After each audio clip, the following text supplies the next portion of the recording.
Greetings, Nick Bowcott with Sweetwater here, and we found this hobo-looking dude picking through the garbage outside the kitchen, and it turns out he's a guitar player who actually has a signature Epiphone and a signature Blackstone amp that we sell. One of the coolest things about my job is the fact that I get to hang out with guys like this, get to watch them play, see him doing something or her doing something that I can't do, wish I could do, probably never will be able to, but then get to pick their brains about it. And I'm here to pick his brains, this man here, yes, about his unique picking style. If you asked me to describe this guy in a sentence, I'd say if you put Jeff Beck, Zach Wilde, Leslie West, John Five, and maybe Slash in a blender, this guy would kind of pop out, but he'd still be himself. But his right-hand technique is one of the weirdest and most wonderful things I've ever seen, which is why I threw Beck in the blender. Thank you. He's that guy. It's not only does he not use a pick, as this man doesn't, but he's forever messing with where he picks on the neck relative to the pickup, or well, in his case, pickups, in his case, pick up, and he's always messing with the volume and tone controls.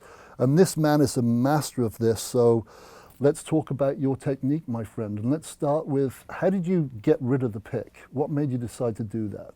Well, first off, thank you, because that was very sweet of you to say. So now I got to live up to that. No, I'm just kidding. So this is the thing. Like Nick, I'm left-handed. When I first played guitar, I flipped it. So I was playing a righty upside down. And it was funny because when I was playing like this, it felt normal for me to use a pick in this hand. And then I remember like the first guys I was playing with, my first guitar teacher, he's like, dude, you got to flip the guitar. You're playing it wrong. And then I started playing it like a normal righty, but I was using my thumb. And he goes, hey, if you're going to play and I'm going to teach you, you got to use a pick. So for a few years, I did use a pick, and I got pretty good at it. But I always found myself like putting the pick on the amp, or putting it in between my finger and using my fingers to kind of do like a snappy percussive thing. It's the simple part about it is I just want to feel the strings, as on this hand, underneath my picking. So I want to feel every note that I'm picking. And it's pretty cool because now I've found like a whole world in it. There's a whole different world, because with a pick I felt like I was limited and I could only do so much with it. And then when I took it away, it was like every lick I played, even when I was doing it with a pick, it would sound different from the attack, from the dynamics. Like you said, where you pick, how hard you pick, what fingers you use. It's a world in its own, man. I got a question about the lefty-righty thing. Yeah. And lefties are normal, not righties, by the way. But joking aside, now prior to playing guitar, if you would play air guitar before you played, would you play lefty or righty as an air guitar player? Can you remember that? I was doing lefty. Intriguing. So if you're a righty and you want to play like him, guess what? You're going to buy a lefty guitar. I'm only kidding. But that's an unusual aspect of it, because there are a lot of like lefties who are ambidextrous and therefore play right-handed. I'm not. I just suck both ways. So I stuck with the lefty.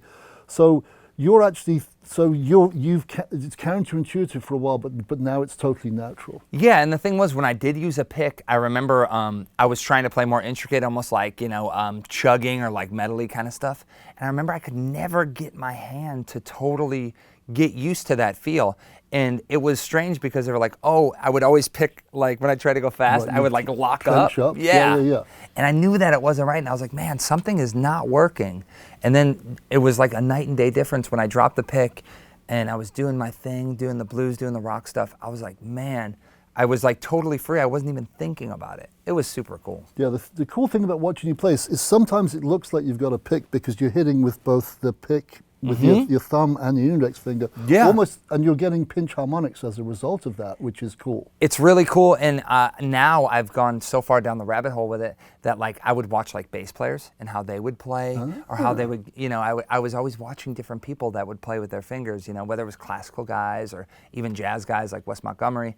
And it's so much fun because there's no one really to tell me how to do things or like how to get that sound. I just got to think about it. Like I'll be driving in the car, or we'll be on tour and I'll be like, man, how do I do that? Or how could I do that? And then when I get to sound check or I pick up the guitar, I try and make that sound, And I think it's awesome to listen to guys. Like obviously all of our guitar heroes, they were playing with picks, a lot of guys. And I would hear how they did stuff and I'm like, okay, so how am I going to do that with my fingers, So it's just I'm like always trying to figure out the next thing I can do or try and get the next sound out.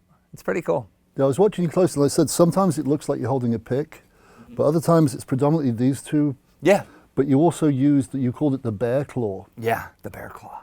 which gives you unison notes, which makes it different from a pick because you can play Totally. 3 notes simultaneously, and that might sound inconsequential, but the correct way to play Smoke on the Water, for example, is hybrid pick it, so it's Yes. both notes at the same time. If you don't, it sounds slightly off. And I was watching you, and you have a great combination of both. If you want to have the pick style, you just beat your fingers to death. Yes.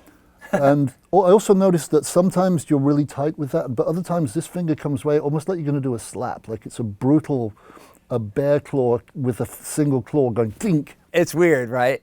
For me, when I started to do this, I said, okay, I need some order. I had to have some order. So I was sitting there in school and I was wearing jeans, right? And I always tell people, your thumb is always down, your index is always up, and your middle will always be up. So you sit there on the side of your jeans and you just start going like that. And that's how I originally started practicing it.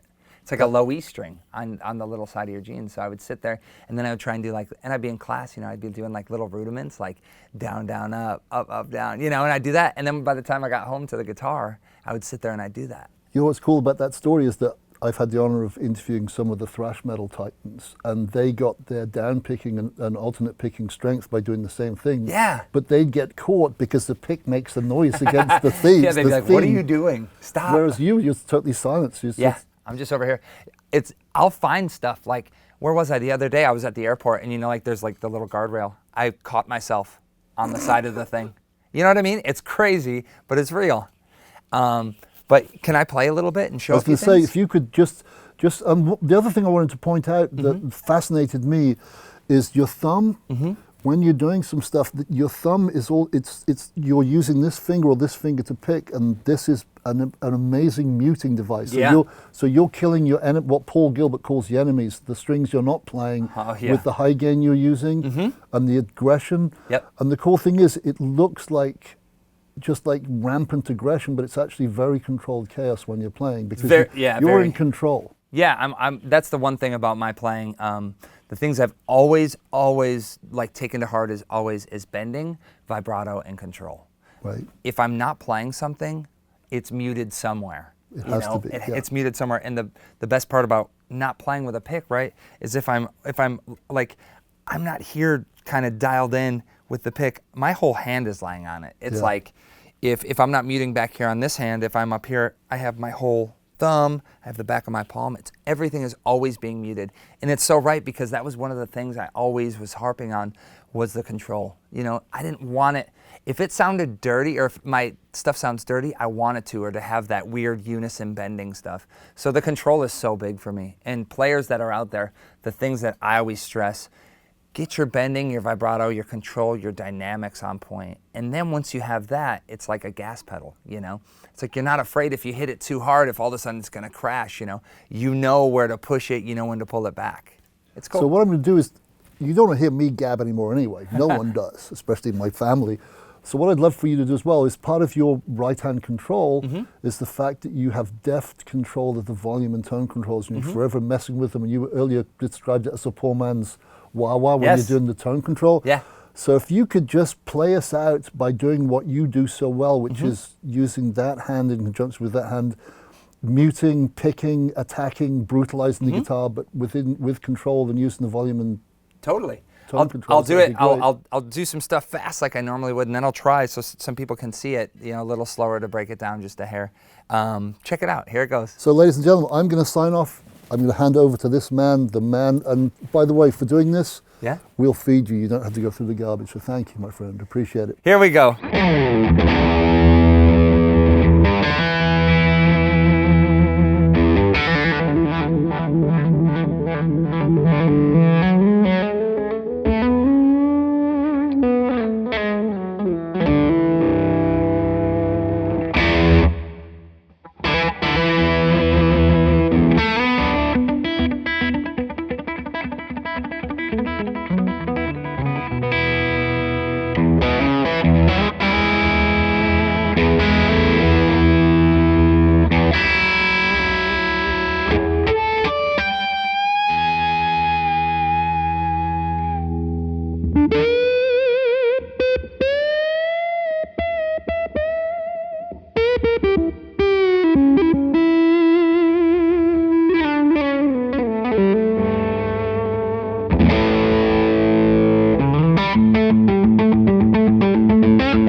Ladies and gentlemen, one pickup.